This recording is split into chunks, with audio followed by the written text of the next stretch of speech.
My father especially was not happy when I came to mainland China because, I was military 7 years, he was military 18 years, and 11 years of it was fighting in Asia, in the Korean War, Vietnam War.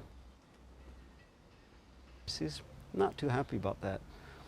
But as soon as I got to China, and I saw China was very different than I expected, I started writing letters home.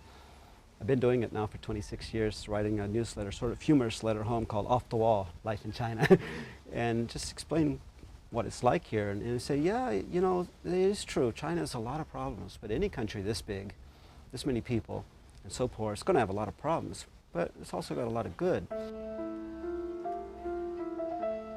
And so, I was very critical of China, like my father and like others.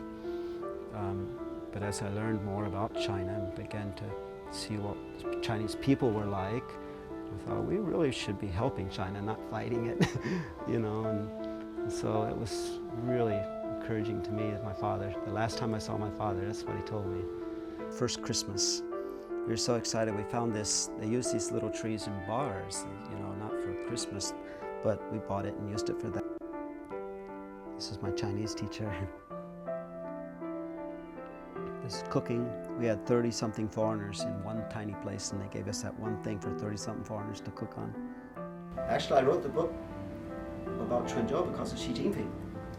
He was governor at the time, and my wife and I went to Fuzhou, had a dinner with him, and he said, "You wrote about Xiamen, your 第二故乡." He said, "You should write about Quanzhou, your 第三故乡." I said, "Okay."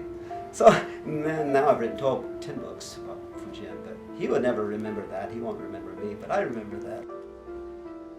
But now I've written a lot about Fujian, so the last 2 books have been more about Fujian's history, because I find that even Fujian people don't even know how rich our heritage really is, especially young people. But I find out they're interested. Sometimes I go to Chinese high school, and I speak to Chinese children about Fujian history, and they love it. Well, actually, this tree is, originally, I had a shorter tree. I put a Christmas tree.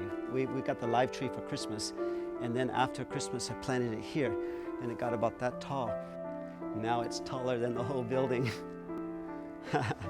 And my father passed away in 2004, but just 3 months before he passed away, I was in the U.S. with him, and I'm so happy because he said that he's so proud that I came to China and stayed here, because he's learned a lot from it, and he wishes maybe he had done things differently.